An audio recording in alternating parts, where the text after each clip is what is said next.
The first signs of trouble came in the form of a fractured distress signal. It was faint, barely a whisper, cutting through the thick, frozen atmosphere of Aurora 12. The ice planet had long been a frontier for resource miners, a desolate world where communication was a luxury, and survival was an afterthought.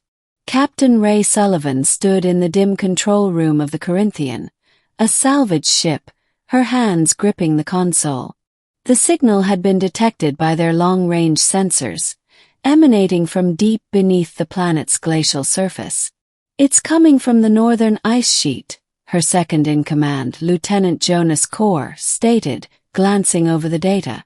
"Right in the middle of an old mining shaft." Ray exhaled slowly. There had been rumors of abandoned colonies on the planet, places where the corporations had come and gone, leaving behind little but forgotten technology and lost lives. But this signal, it was different.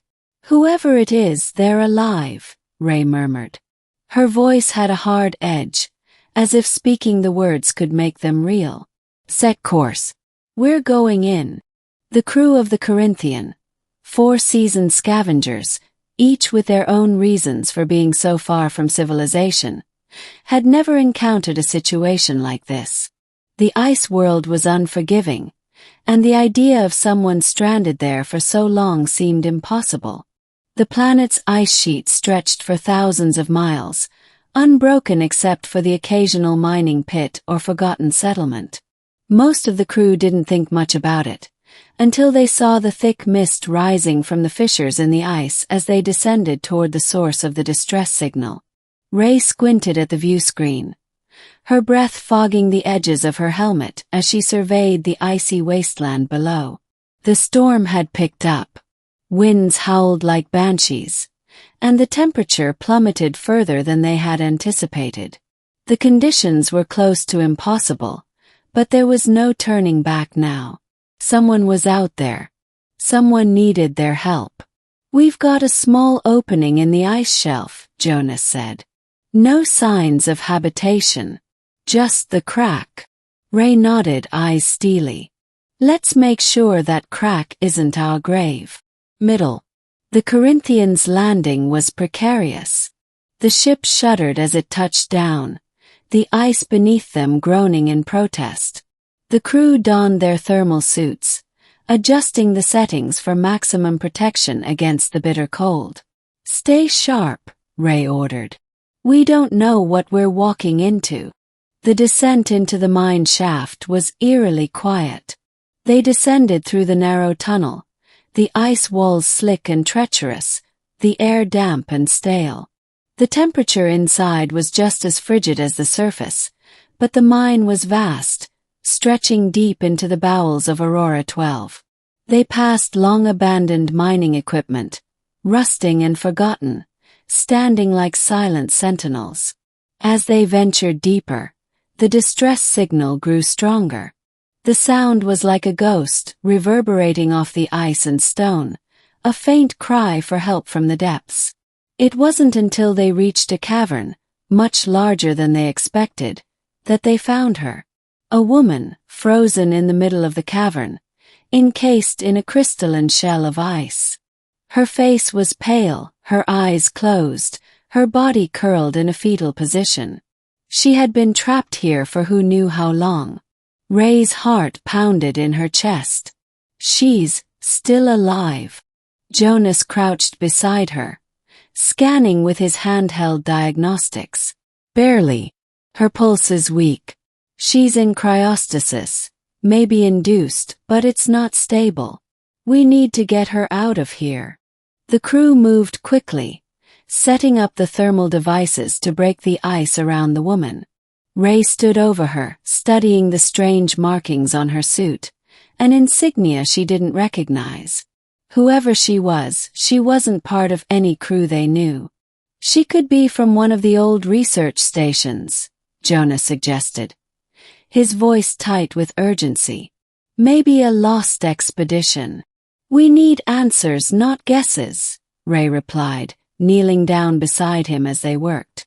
The temperature of the cavern was plummeting as the winds outside whipped through the shaft, the cold gnawing at their bones.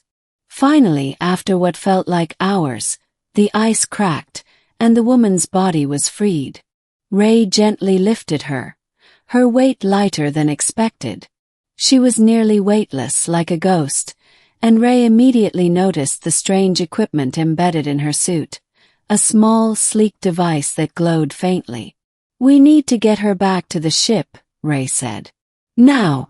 The crew hurriedly made their way back to the surface, the woman cradled in Ray's arms. The wind whipped violently around them as they reached the Corinthian, the storm closing in with deadly force. The ship's engines roared to life as they lifted off the icy surface, racing against time and the elements. Back aboard the ship, the crew quickly worked to stabilize the woman. Jonas and the medical officer, Dr. Ilara Voss, ran diagnostics, checking her vitals and ensuring the cryostasis process wasn't causing irreversible damage. "Her systems are failing," Ilara said, her voice laced with concern. "The cryopod was malfunctioning. We need to re-establish a proper interface, or she won't survive." Ray stared at the woman's unconscious face, the pale skin and dark hair like a fading memory. "What do we need to do?" Ilara glanced up, her eyes flickering with hesitation. "There's an ancient data port embedded in her suit. If we can connect to it, we might be able to stabilize her, but it'll require external power.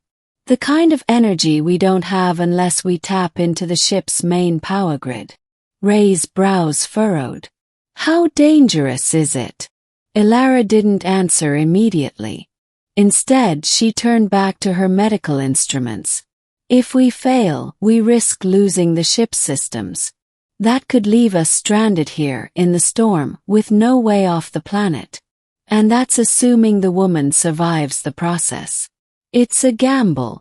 Ray stood silent for a moment, then made up her mind. "We didn't come this far to fail. Do it." With the decision made, the crew worked quickly. They hooked the woman's suit into the ship's mainframe, tapping into the power reserves. The systems hummed to life, the lights flickering briefly before stabilizing. It wasn't an elegant solution, but it was the only option. For hours, they watched as the woman's vitals slowly stabilized, her pulse growing stronger, her color returning. The data from her suit began to feed into the ship system, revealing a series of encrypted files, research logs, coordinates, and something more. Ray read the data, her eyes widening as she pieced together the fragments. The woman wasn't just any survivor. She was a member of a classified scientific mission sent to study Aurora 12's ice core. But the mission had gone horribly wrong. An unknown virus had been unleashed, one that could survive in the extreme cold, capable of infecting even the most well-guarded systems. The woman had been the last survivor, and she had tried to send out a distress signal. But there had been no one to hear it until now. Ray turned to her crew, a sense of urgency building. "We have to warn the Federation. This virus, whatever it is, it's not contained. It's still out there." Jonas looked grim. "And we have to get off this planet before it finds a way into our systems." As the woman's eyes fluttered open, Ray couldn't shake the feeling that they had uncovered something far more dangerous than they could have ever anticipated. But they had saved her life.